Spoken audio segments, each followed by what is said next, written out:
I've got a brand new lab for us to work with the default information originate command. We're going to get to that here in the next few minutes. I want to clarify something though, and I'll do it in the wording of the book as well.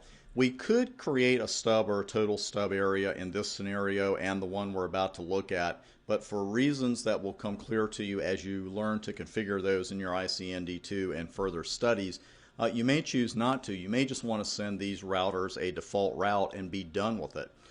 Well, that's what we're going to do in this particular lab, but I wanted to make that clear that using the default information originate command does not itself make this area a stub area. You've actually got to go in and put area 23 stub, something like that, and then go from there. So what we're doing here is just sending routers 3 and 4 a default route, because if these 3 routers are on the same segment, which they are in this lab, I've already got the adjacencies up, router 4 is up and running, and we'll verify that in just a moment.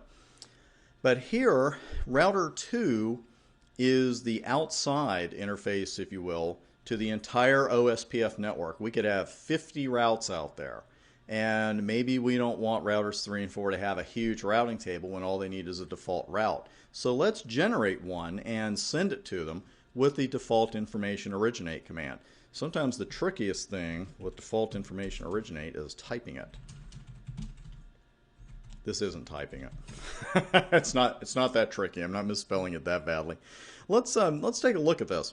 You can see that now there are 2 neighbors, and one of them, their ID is 4444, so that tells us what about router 4, that it had a loopback on it when I added it to the OSPF network. We also see DR other. We mentioned that a couple of times, and we saw it during the adjacency process between 2 and 3, but the adjacencies are completed now, and here router 4 has been named a DR other because it is other than the DR or BDR. There is no new DR BDR election, by the way, when you add a new router to the segment. That doesn't happen. The only way to have another election is to reload a router or a clear process. We saw that with earlier in lab.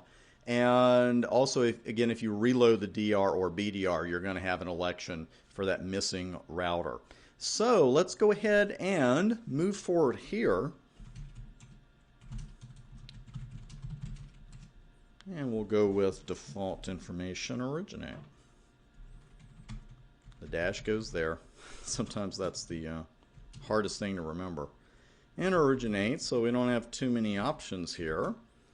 And we got a couple here at the end, but we see the CR now, so we know the default information originate is by itself a legal command. So, that always option looks odd because look at that description. Always advertise default route. Well, why wouldn't I want to do that in the first place, right? Why aren't I doing that with default information originate? Of course I want to advertise it. That's why I'm doing this. So let's go ahead and use default information originate. And we'll go down to router 3. And we don't get anything when I look at the OSPF routes. And by the way, this is a nice filter because as your tables get bigger, as your studies get more complex, these tables are going to get big. You're eventually going to have routing tables that will not fit on one screen like this in lab work. And there may be times where you just say, you know, I just want to see my static routes, or I just want to see my OSPF routes, or I'm tired of looking at that code table and I don't want to see that either. So when you run show IP route and then run it with iOS help there, you can see you can look at a particular network, you can look at all your BGP routes. That's a CCNP topic, by the way. There's EIGRP, there's OSPF, there's static. So you can really filter it out when your table gets large and you just want to look at one type of route, just run that one command. But we see here that we don't have any OSPF routes, and we would expect that default route to be an OSPF route.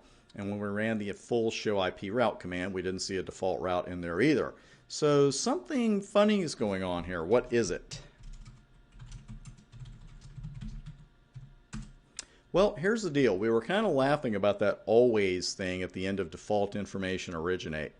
Well, what that means actually is to advertise a default route even if you don't have one. That's really always. If you use default information originate, you will advertise a default route to your OSPF neighbors if you actually have one in your local router's routing table. But that may not be the case. So instead of writing one, we're going to let OSPF generate it with the always option.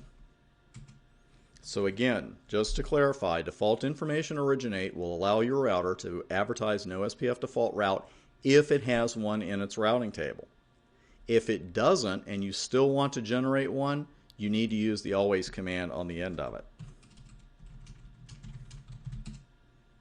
And there she is. And also note that asterisk is back. And of course, we know what that is. That's candidate default.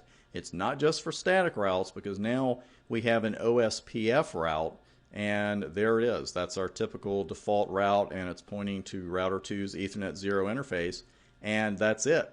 And if you're wondering what that E2 is, we're going to go into that in your ICND2 studies. We got to stop somewhere.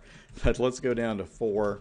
And just run show IP route OSPF, and there it is. That's exactly how default information originate works, and you know the tricky little always option at the end of it.